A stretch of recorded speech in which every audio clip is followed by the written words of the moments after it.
어, 여름이 다가옴이 느껴집니다. 계절이 계속적으로 변화되고 이 계절의 변화 따라 우리의 마음도 몸도 변화되는 것 같은데 그러나 이 모든 변화 속에서도 유일하게 변하지 아니하신 우리 주님을 바라보고자 이 자리에 왔습니다. 언제나 기둥같이 우리를 메어주시고 어디로 가야 될지를 보이시며 우리의 삶이 어디로 시작되어 어디로 끝날지를 또한 가르쳐주는 주님이 계시기에 오늘도 세상 속에서 방황하지 아니하고 흔들리지 아니하고 그리고 우리가 가야 될 길을 걸어갈 수 있는 결단과 다짐을 하는 시간을 갖게 됩니다. 오늘도 주님 말씀 속에서 영원히 변치 않는 그 은혜를 경험으로 그리고 삶으로 녹여 주의 뜻을 온전히 알고 그 은혜로 흔들리는 이 세상 속, 변화되는 이 세상 속에서 주님께로 더 가까이 나아가 안정감과 그리고 위로와 그 사랑을 경험하여 주의 뜻대로 살고자 고백할 수 있는 귀한 시간 누릴 수 있도록 이 예배 가운데 주님 우리를 붙잡아 주시옵소서. 주께서 오늘도 우리와 함께 하심을 믿사오며 살아계신 예수님의 이름으로 기도합니다. 네. 예, 오늘 나를 본받는 자 되라 라는 말씀으로 주의 말씀 나누겠습니다. 저희가 이제 고린도서를 보다 보니까 교회 안에 현실적인 문제를 좀 많이 다루고 있습니다. 그래서 때로는 조금 불편하실 수도 있으실 것 같기도 하고요. 그리고 아마 개인의 문제일 수도 있고 교회의 문제일 수 있기 때문에 이런저런 생각을 좀 하실 수 있으리라 생각합니다. 제가 또 설교 부정적입니다. 그러다 보니까 여러분이 또 너무 강하게 또 부정적인 감정을 느끼실 줄 모르겠는데 그렇게 안 하셔도 괜찮습니다. 그래서 오늘도 결국 부정적인 얘기 하려고 이렇게 하는 거 아니겠습니까? 그러나 여러분은 조금 더 긍정적으로 받아들여 주시고 여러분의 교회가 아름다운 교회가 되어지기를 소망하는 마음으로 안 좋은 측면을 봐야 또 밝은 측면을 더 배울 수 있지 않겠습니까? 그래서 기도하는 여러분이 되셨으면 좋겠어요. 오늘 바울이 고린도 교회와 계속적인 문제를 가지고 실험하면서 답을 주는 과정 속에 결국 감정이 폭발하는 장면이 등장을 합니다. 굉장히 감정이 격해져요. 본문 자체만 한번 읽어보면 이렇습니다. 제가 한번 읽어드릴게요. 예, 오늘 사실 22절까지 다 보려고 하는데 16절까지만 잘랐거든요. 그래서 본문 자체는 그냥 22절까지 본다고 생각하시면 됩니다. 바울이 이렇게 얘기합니다. 내가 생각하건대 하나님의 사도인 우리를 죽이기로 작정된 자 같이 끄트머리에 두셨음에 우리는 세계 곧 천사와 사람들에게 구경거리가 되었다. 앞에 뭐 여러 가지 이제 교회 안에 분파 문제라든지 다툼의 문제, 교회 안의 아픔의 문제를 다루다가 갑자기 자기 감정을 드러내기 시작하는 거예요. 그러면서 나는 세계 속에서 사람들의 구경거리가 된 사역자다 이런 얘기를 합니다. 그러면서 10절에 우리는 그리스도 때문에 어리석으나 너희는 그리스도 안에서 지혜롭고 우리는 약하나 너희는 강하고 너희는 존귀하나 우리는 비천하다.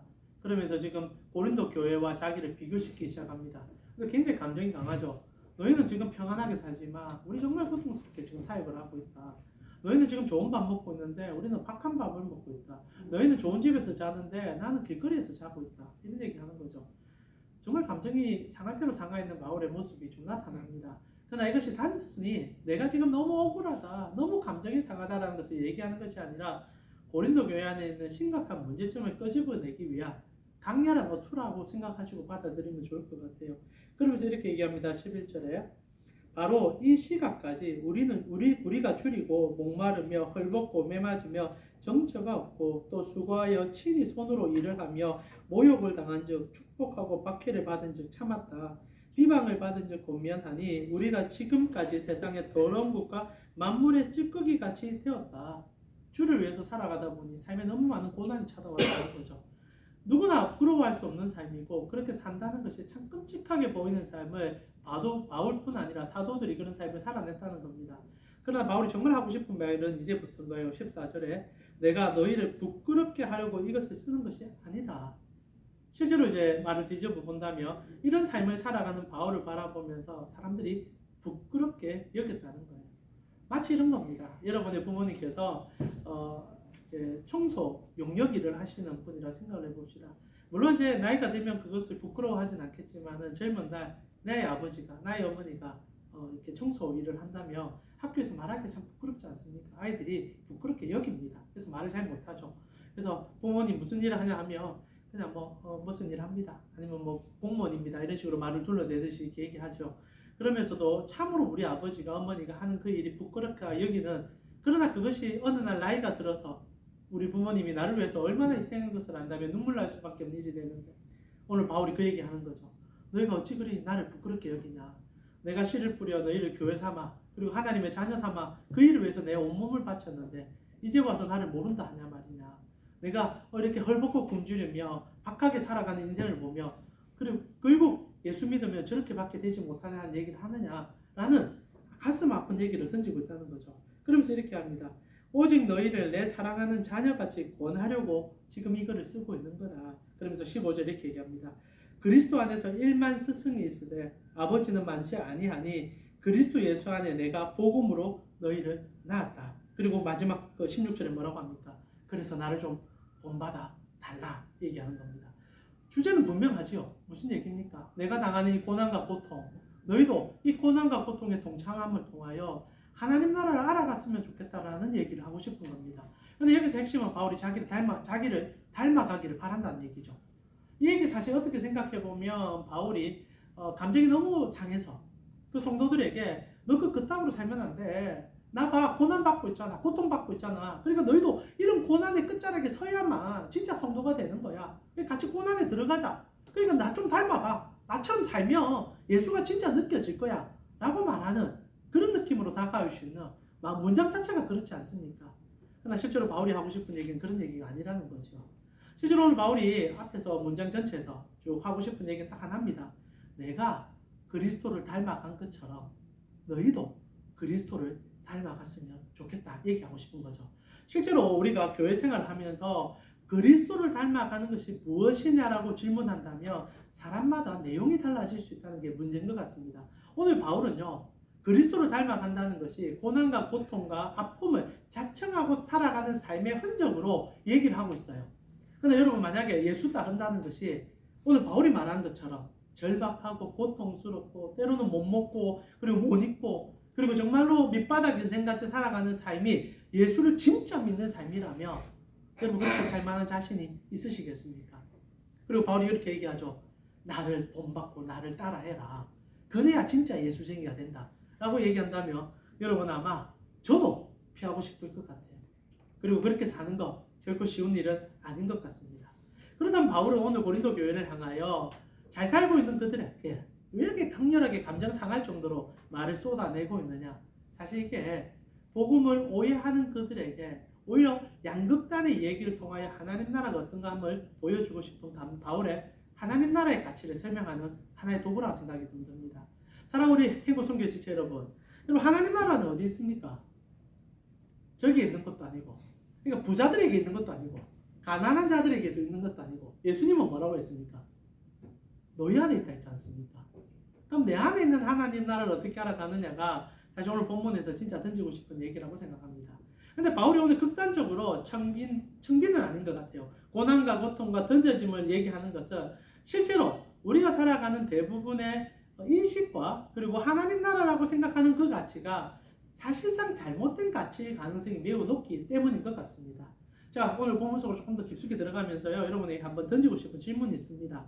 바울이 오늘 자기는 비천해지고 낮아짐을 통하여 하나님 나라의 가치를 드러낸다고 얘기합니다. 사실 이것 또한 비교죠. 바울이 오늘 비교를 하고 있습니다. 너와 나라는 비교를 하고 있어요. 우리라는 표현과 너희라는 비교를 하고 있단 말입니다.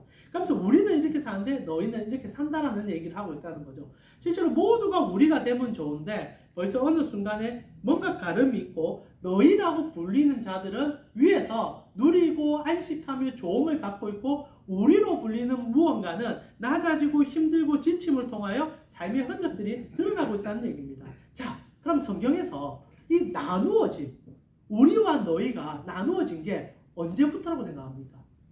실제로 이 죄라고도 표현할 수 있는 바울이 오늘 극단적으로 우리라고 표현하고 너희라고 표현하는데 이 나누어짐은 성경에서 언제부터 등장했을까요? 이건 아담 때부터 시작합니다. 죄가 들어오자마자 너희가 있고 우리가 있게 되었다는 거죠. 실제로 아담이 죄를 지을 때 선택한 길은 하나님 안에서 하나님 없는 내가 왕되는 삶을 선택했지 않습니까? 참 안타깝게도 하나님이 없어지며 너희가 있고 우리가 있게 됩니다. 그래서 아담이 죄를 짓자마자 가장 먼저 한 게 정말 치졸한 변명 아니었습니까? 니 잘못했잖아. 하나님 물어보니까 아니요, 저 여자한테 찾아가서 너 왜 그랬냐니까 저 뱀이 뱀애가 뱀은 아무 말도 못하고 그냥 머리가 박살나버립니다. 그런데 여하튼 이제 이렇게 막 서로에게 죄를 넘기는 아담이 가장 먼저 너와 우리를 구분시키기 시작합니다. 아담이 죄를 짓고 나서 제일 먼저 한 일이 뭔지 아십니까? 변명 다음에 자기의 아내의, 제가 여러 번 설교하면서 얘기해 드렸지 않습니까? 자기의 아내의 이름을 지어줍니다. 혹시나 여러분 성경이 있으면 창세기 한번 보시면요, 정말 재밌는 구절인데 창세기 3장 20절에 이렇게 기록이 되어 있습니다. 아담이 이제 죄를 짓고 나서 이제 죄에 빠진 인간은 서로를 구분짓습니다. 너와 내가 다르다라는 것을 인지하기 시작하는 거예요. 하나님 나라의 가장 놀라운 가치는요, 우리입니다. 너와 내가 동일한 거예요. 서로 사랑받는 존재고 서로가 하나님 나라를 이루어가는 존재가 된다는 거죠. 근데 아담이 죄를 짓자마자 자기의 반쪽 아닙니까? 자기의 전부입니다. 너무너무 사랑해서 노래까지 불렀던 아담인데 죄 딱 짓고 나자 첫 마디가, 자 20절에 아담이 그의 아내를 부릅니다. 불러서 이제 하는 일이 뭐냐? 내가 네 이름 지어줄게. 너는 이제 하와야. 그리고 이제 하와가 산자의 어머니가 된다는 기록이 남습니다. 자, 이전에는 아담이라는 존재와 이제 남성이라는 존재와 여성이라는 존재가 동등했던 거예요. 서로가 서로를 구분짓지 않고 뭔가 죽이기 전도되는 그런 일도 없었습니다. 그런데 이제 아담이 여성을 보면서, 자기보다 피지컬로 약한 여성을 보면서 너는 내가 이름 지어주는 존재야. 실제로 아담이 이전에 하나님 나라에 있을 때, 아직 죄 짓기 전에 이름을 지었던 경험이 있습니다. 뭐의 이름을 지어줬습니까? 짐승들의 이름을 지어줬습니다. 그러니까 지금 여성을 짐승 취급하는 거예요. 너는 이제부터 내가 이름 지어주는 존재야. 여기서부터 너와 우리가 갈라지기 시작했죠. 그리고 이거는 죄로 인하여 이루어진 세상에서 벗어날 수 없는 하나의 굴레같이 되어버렸습니다. 아담이 자기의 아내를 마치 자기의 종처럼 표현하면서 너는 내 밑에 있는 존재라고 이름을 지어주는 순간부터 그의 모든 자녀는 이 굴레에서 벗어나지 못합니다. 첫 아들과 둘째 아들이 어떤 일을 합니까? 잘 아시죠? 가인과 아벨. 교회 다닐 때 너무 많이 들었지 않습니까? 가인과 아벨이 나름 둘이 열심히 삽니다. 누가 좋고 누가 나쁜 게 없습니다. 하나님 나라는 직업으로 사람을 구분하지 않지 않습니까? 가인이 농사를 짓든 아벨이 양을 치든 하나님 나라에서는 동일한 가치입니다. 내가 청소를 하든 누군가가 만약에 어느 기업의 CEO든 하나님 나라에서는 똑같아요. 하나님은 그 사람을 차별하지 않습니다. 그러나 누가 차별하나? 죄인들이 차별하는 거죠. 아담과 아벨과 가인이 같은 일을 했습니다. 일하는 사이에서 서로가 어느 우위를 둘 수 있는지는 구별이 잘 안 될 것 같습니다. 그런데 문제가 뭐냐? 하나님 앞에 섰을 때 하나님이 그들을 구분해서 받아들이기 시작합니다. 왜냐하면 하나님께서는 가인의 제사를 받아줄 수가 없는 상황이었었어요. 가인은 말 그대로 아버지가 지었던 죄의 삶을 여전히 답습하면서 자기가 당연히 동생보다 더 나은 존재임으로 생각했던 것 같습니다. 마치 아담이 자기 아내에게 너 하와야, 너 집에서 이런 일만 하는 여자야, 이렇게 했던 것처럼 가인도 동생을 바라보면서 너는 내 밑이야, 형제라고, 너는 안 돼, 이런 식으로 생각했던 것 같습니다. 여러 가지 저항적 모습에서 하나님께서는 가인 자체를 안 받아줘요. 여러분 성경 자세히 보면은 재물을 받는 문제 중에 먼저 그들의 이름을 먼저 받아줍니다. 가인과 그의 재물, 아벨과 그의 재물, 이렇게 기록이 되어 있어요. 그래서 가인을 안 받아줍니다. 그리고 아벨을 받아주죠. 그리고 어떤 문제가 생깁니까? 가인이 용서가 안 돼요. 용납이 안 됩니다. 계급이 붕괴되니까 네가 내보다 나은 자라고? 그게 아니죠. 하나님 앞에 어떻게 섰느냐를 바라보고 더 하나님께 나가야 되는데 네가 나보다 낫다고? 그리고 어떤 결단을 내립니까? 너를 없애버리자. 이러한 존재가 사라지면 내가 최고가 되는 거야. 그리고 동생을 죽여버리지 않습니까? 그리고 인류는 계속 그 흐름으로 들어갑니다. 근데 하나님께서 실제로 그것을 저항시키고자, 여전히 하나님 나라는, 여러분 교회가 계급 있습니까? 없습니까? 없죠? 진짜 없습니까? 제가 부정적인 얘기가 또 시작됩니다. 아직도 기억나는 이제 권사님이죠. 권사님의 얘기가 생각이 납니다. 안수 집사님이 계셨었는데 교회에서, 여러분 혹시나 최근에 이제 코로나 끝나니까 교회마다 임직식 많이 하시죠? 중직자 많이 선출하실 것 같습니다. 아직도 제 기억에 나는 중직자 선출의 장면이 하나가 있는데 어떤 이제 안수 집사님의 아내가 권사님이 되고자 한번 선거를 치렀는데 떨어진 적이 있었습니다. 교회에서 좀 안타깝죠. 사실 좀 한 번 떨어지고 나면 여러분 부끄럽잖아요. 그래서 여러분 후보로 나가지 마세요. 죄송합니다. 무슨 소리를 하는지 잘 모르겠는데 이제 그 집사님께서 떨어지고 나니까 이제 몇 년 지나고 다시 이제 재선거가 시작될 때였습니다. 이제 이분이 공공연하게 이제 얘기하기 시작하는 거예요. 그 남편 되는 안수 집사님께서 이번에 내 아내가 권세가 되면 내 교회를 떠나리라. 진짜 공공연하게 얘기하기 시작했습니다. 그리고 아내도 이번에 내가 권사 뽑히면 내 교회 떠날 거야. 똑같이 얘기하고 다니는 겁니다. 그리고 저에게도 찾아와서 전도사님 언제까지 볼지 모르겠지만 이번에 선거 결과 보고 내가 이 교회에 있을지 선택할 겁니다. 너무나 강렬하게 얘기해 주셨습니다. 깜짝 놀랐어요. 제가 근데 이제 30 조금 넘길 때인데 이야 권사가 그래 좋은 직분인가? 그거 안 되면 교회까지 떠나야 되냐? 근데 한편으로 이해가 됩니다. 한번 망신당하고 나니까 주위에서 얘기가 안 있었겠습니까? 권사의 세계는 너무너무 무서운 세계인 거예요. 권사님들의 세계는 정말 살벌하시오. 왜 권사님들이 김 집사 이번에 안 됐네 이러면서 얘기했었던 것 같습니다. 망신당하고 부끄러워지니까 두 번째 선거에는 어떻게 하든 그 자리를 올라가 이 망신을 극복하고 나도 이 교회에서 인정받는 사람인 것을 드러내고 싶어 했던 것 같습니다. 감사하게도 결국 그분께서 권사님 되셨어요. 얼마나 좋아하셨는지 모릅니다. 교회 전체에 떡도 한번 돌리시고 그리고 막 안수 집사님 되신 남편은 이제 꿈이 생긴 거죠. 이제 우리 둘이가 장로로 나아가 보자. 그래서 남편도 장로를 향해서 하다가 결국 이제 남편이 장로에 한 2번 떨어지고 결국 교회를 옮기시는 그런 과정이 되어버리긴 했었습니다. 그런데 실제로 교회 안에 여러분 계급이 없다 말할 수 있겠습니까? 권사, 장로, 안수 집사 물론 섬김의 자리지만 어느 순간부터 그 자리가 교회 안에서 그분들이 잘못했다고 얘기하고 싶지는 않습니다. 그분들은 하나의 희생양인 거죠. 교회가 그렇게 인지하고 있고 그런 뉘앙스를 풍기고 있으니 당연히 그 자리에 올라가야 내가 이 교회에서 인정받는 사람이 되고 그 일을 하는 사람이 되니까 그 일을 하지 않겠습니까? 아담 때부터 모든 인류는 그 죄악의 굴레 속에서 사실 권위자가 되고 싶은 누리고 싶고 밟고 싶은 사람이 되는 것이 꿈인 것은 사실입니다. 그러나 다시 한번 말하지만 하나님께서 처음 아담과 하와를 만들었을 때는 그런 나라가 아니었다는 거죠. 에덴은 그런 동산이 아니었다는 겁니다. 그래서 예수님께서 이 땅에 오셨을 때 예수님 이전에도 하나님께서는 그런 구조 자체를 미워하셨고 그래서 이스라엘 백성들이 종이 되었을 때 끄집어내어서 자유민 삼아주는 정도가 아니라 그들 모두가 동등한 나라를 허락해 줬지 않습니까? 그런데 여러분과 수없이 제가 얘기를 나눈 것 같습니다. 근데 하나님께서 어떤 경고를 합니까? 너희 왕을 세우는 날이 분명히 오긴 올 건데 절대 어떻게 하든 왕을 안 세우는 게 제일 좋고 만약 세운다면 여자, 말, 권력 최대한 가까이 하지 마라. 세상과 다른 왕이 되어야 된다. 군림하는 왕이 아니라 섬기는 왕이 되어야 된다. 이 얘기해 줬습니다. 그러나 그게 됩니까? 결국 이스라엘은 섬기는 왕이 아니라 군림하는 왕이 되다가 나라가 망하게 되죠. 자, 중요한 것은 이 구조가 여전히 우리 교회 안에 들어있고 이것은 고린도 교회 안에도 여전히 첨예한 문제였다는 겁니다. 지금 바울이 얘기하는 거예요. 오히려 극단의 하나의 예를 드는 겁니다. 나는 하나님 사랑해서 너무나 고통스럽게 산다.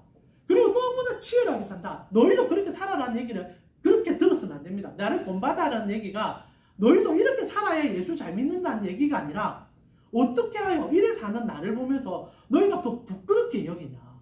이런 나를 보면서 어떻게 잘못 사는 삶이라고 얘기하느냐. 아니다. 나는 예수님을 너무 사랑해서 예수님이 걸어간 길을 걸어갈 뿐이다. 그리고 너희도 할 수만 있다면 나처럼 예수 사랑하기 때문에 때로는 삶에서 포기도 있고 때로는 하나님 사랑하는 흔적도 좀 드러내봐라. 그 얘기하고 싶다는 거죠. 그랬을 때 교회 안에 선택의 기로에 서게 된다는 겁니다. 누군가는 바울이 말하는 예수 그리스도가 있는 것이고 그리고 또 다른 언어가는 너희가 말하는 예수 그리스도가 있다는 거예요. 지금 바울은 그 얘기를 하고 싶은 겁니다. 고린도 교회 안에 예수는 너희의 예수예요. 그리고 너희의 예수는 어떤 겁니까? 헐벗고 굶주리며 망한 자들이라고 얘기하는 교회라는 거죠. 복받고 높은 자리에 올라가고 잘되면 승승장구하면 하나님의 축복을 받은 사람들이 모이는 곳이라 말하는 곳이라는 거죠. 그래서 바울이 오늘 극단적인 이 얘기 자체가 굉장히 부담스럽고 불편한 얘기가 맞습니다. 그러나 이렇게까지 얘기해야 알아들을 수 있는 상황이 된다는 거죠. 그리고 바울은 얘기합니다. 나를 본받아라. 그러나 바울이 나처럼 살아라는 얘기가 아닌 것을 몇 번 강조합니다. 바울이 하고 싶은 얘기 이겁니다. 내가 예수를 사랑하듯 너희도 그 예수를 사랑했으면 좋겠다 얘기한다는 겁니다. 자, 그러면 여러분 교회 안에서 잘못 만들어진 기복의 예수가 아닌 진짜 예수는 어떤 모습을 가지고 있습니까? 한 단편만 얘기하면서 여러분과 말씀 속에서 마무리 좀 짓고 싶은데요. 예수님께서 여러분 이 땅에 오셨을 때 어디서 태어나셨습니까? 베들레헴 구에서 태어났습니다. 가장 낮은 곳에서 가장 어려운 모습으로 우리가 가장 밑바닥 삶을 체험하시는 삶의 여정으로 나셨습니다. 그러나 더 중요한 건 그리스도께서 30살이 되셨을 때 이제 공적 사역을 시작하면서 어디서 세례를 받은지 혹시 아십니까? 이거 잘 모르는 것 같아요. 예수님께서 혹시나 어느 장소에서 세례를 받은 줄 아십니까? 세례를 준 사람은 아시죠? 세례 요한. 그래서 이름이 세례가 붙어있지 않습니까? 세례 요한이 가면 어디서 살았는가? 이거 굉장히 중요한 사건입니다. 왜냐하면 성경에 예수님의 첫 사역과 마지막 사역의 단통지는 한 지명이 등장하기 때문입니다. 여러분 성경 있으시면 한번 찾아봤으면 좋겠는데요. 예수님께서 첫 세례를 받을 때 어디서 받았느냐? 요한복음 1장 28절입니다. 혹시나 있으시면 찾아 놓으시고 한번 좀 기억해 놓으시면 여러분이 예수를 따르는 삶이 이런 거구나 라는 생각을 잊지 않으실 수 있을 것 같아요. 1장 28절 보면 예수님께서 세례 받았는데 공간복음이라 부르는 마태, 마가, 누가는 다 광야라고 표현합니다. 광야라고 표현하는데 요한만 지명을 얘기해 줍니다. 뭐라고 얘기하느냐? 1장 28절에 이 일은 요한이 세례 베풀던 곧 요단강 건너편 베다니에서 일어났다라고 얘기합니다. 자, 기억하세요. 베다니에서 예수님께서 세례를 받습니다. 자, 근데 이게 지명이 묘해요. 요단강 건너편 베다니입니다. 여러분 혹시나 베다니가 어느 곳인지는 알고 계십니까? 성경 퀴즈입니다.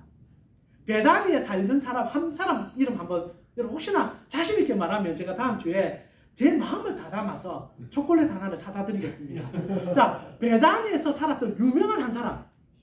오, 시몬 누굽니까? 집사님 대단하십니다. 예, 시몬. 예, 시몬도 살았습니다. 또 유명한 인물들이 있습니다. 또 누구 했죠? 베다니 시몬 유명하지요. 사실 나병에 걸렸다가 치유받았고 굉장한 재력을 가지고 있는 인물로 등장합니다. 그래서 예수님 마지막 만찬을 열어줬던 인물이기도 하지요. 자, 또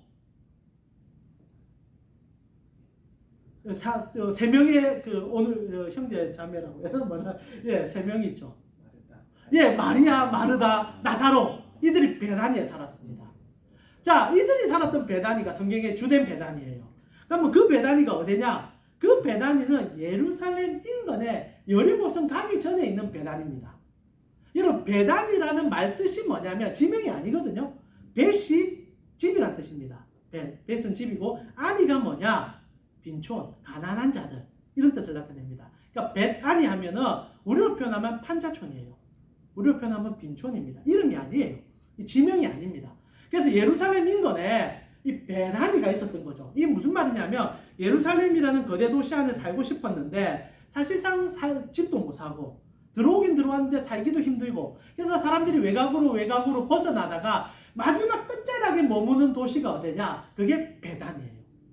예수님께서 얼마나 재밌냐면 예루살렘 올 때마다 이 베다니에서 자요. 여기서 꼭 주무시고 그래서 나사로와 마리아와 마르다를 만나서 같이 교제하고 그런 모습들로 우리에게 보여줍니다. 근데 오늘 예수님께서 세례받은 곳은 어디냐? 이 베다니가 아니에요. 시몬이 살고 마리아가 살고 마르다가 살고 나사로가 사는 베다니가 아닙니다. 뭐라고 되어 있습니까? 1장 28절에 요단강 건너편 베다니예요.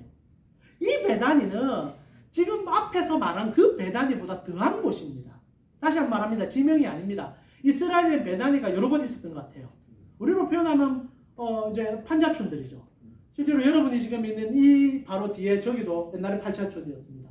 굉장히 못 사셨거든요. 저 바로 이제 항해산 바로 밑에 사는. 근데 지금 많이 바뀌었는데 그런 지역이었는데 실제로 예수님께서 예루살렘 방문했던 베다니는 그래도 도시에서 밀려나간 사람들이에요.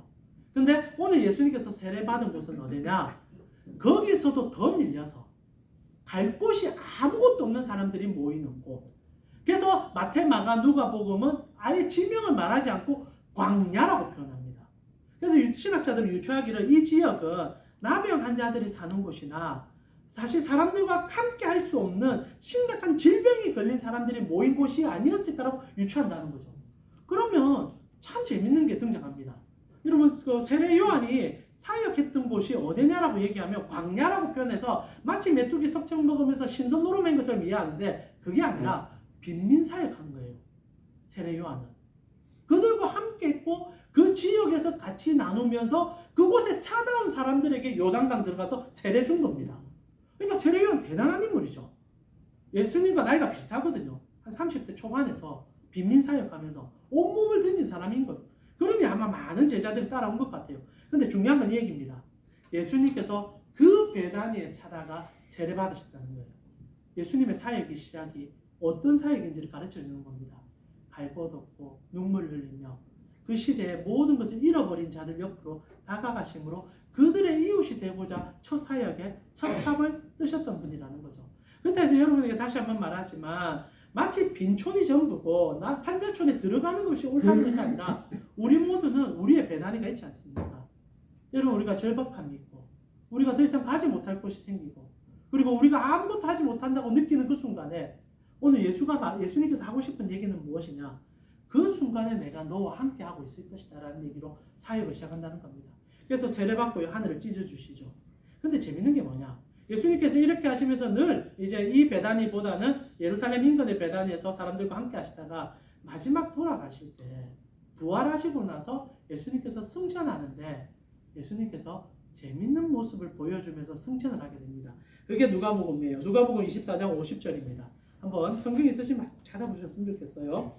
자, 24장 50절입니다. 자, 여러분 찾아보시고 아니면 제가 한번 읽어드리겠습니다. 자, 예수께서 제자들을 이제 데리고 갑니다. 이제 성천하기 전이에요. 소위 말하는 이제 예수님께서 이제 승천산에 오르시면서 제자들을 데리고 가셨죠. 일부 제자들이 함께 갑니다. 그런데 예수님께서 그들을 데리고 베다니 앞까지 나가사 손을 들어 그들에게 축복했다고 되어 있습니다.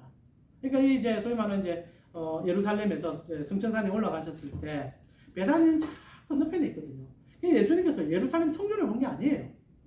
예수님께서 저 판자촌을 쳐다보면서 승천하시는 그분이 이제 하나님이신 그분이 그걸 보면서 그들에게 축복을 하시는 거예요. 손을 뻗어서 하나님께서 축복을 하시고 그리고 예수님께서 승천하는 모습으로 누가복음 기록해주고 있다는 거죠. 시작하실 때 나병 환자촌이라고 부를 수 있는 베다니에서 세례를 받으셨고 마지막 승천하실 때도 베다니 바라보면서 축복하시고 가셨다는 거죠. 예수가 하셨던 사역과 지금도 하고 있는 사역은 너무나 분명하게 드러나지 않습니까? 힘들고 지치고 아무것도 소망이 없다는 자들에게 축복하시는 것, 다가와 찾아주시는 것, 이게 예수의 사역이라는 거예요. 지금 바울은 그 사역을 하고 있는 겁니다.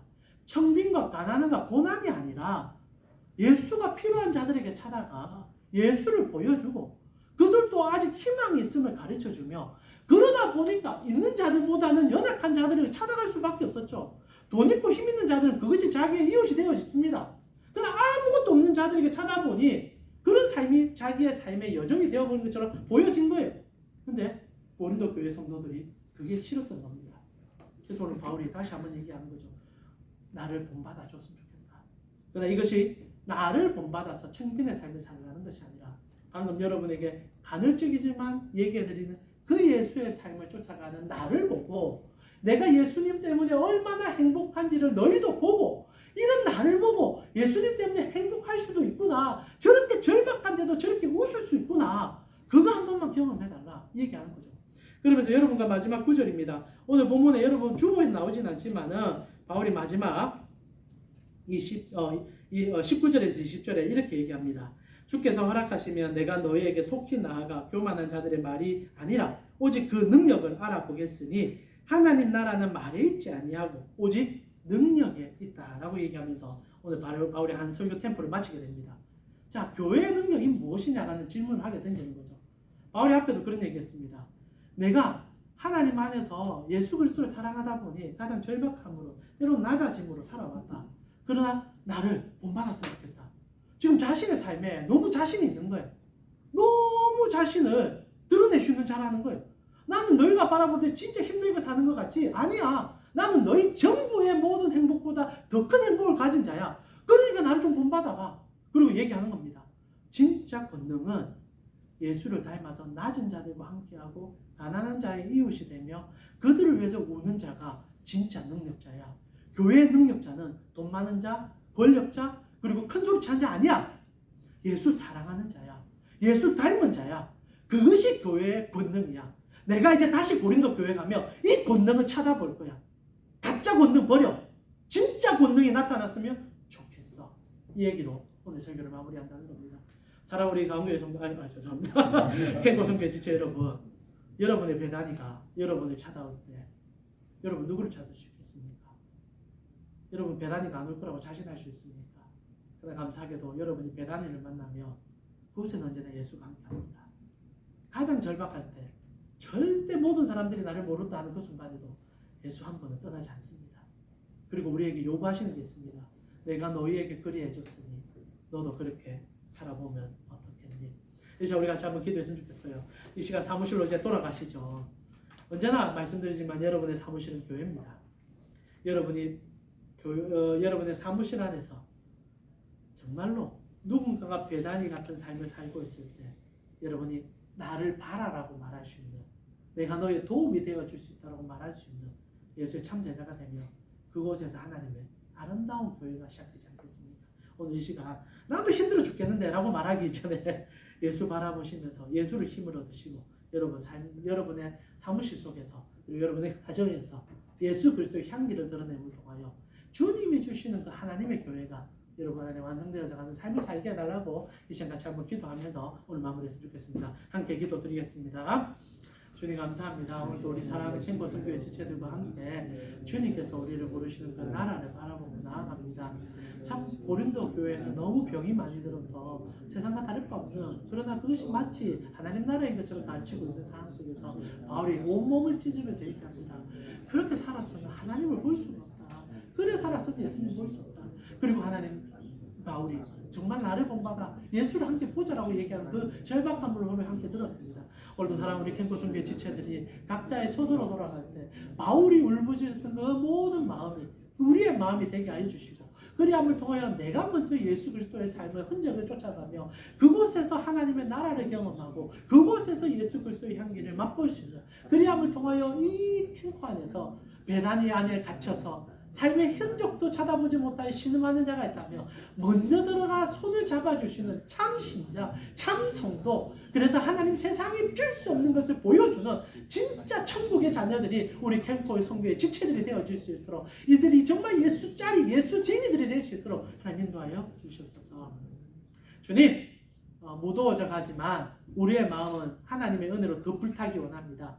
주님께서 정말 우리를 얼마나 사랑해 주는지를 오늘도 다시 듣습니다. 우리는 절대 버림받는 자들이 아닙니다. 어느 곳에 떨어져도 우리가 아무리 절박해져도 예수님께서는 우리 손 잡아주실 분인 것을 다시 한번 믿음으로 고백합니다. 이것을 알기 때문에, 이것을 경험했기 때문에 나의 직장에서, 나의 가정에서 그 삶을 살아나가는, 정말 누군가는 예수님을 몰라서 배단위에 빠져서 허우적거리는 자가 있다면 손이라도 꼭 한 번은 잡아줄 수 있는 우리 캠코 성교의 지체들, 이것이 신앙이고 이것이 복음인 것을 알고 접근하는, 그래서 예수의 사랑을 선포하는, 예수의 삶을 살아가는 우리 캠코 성교의 지체들 될 수 있도록 인도하여 주시옵소서.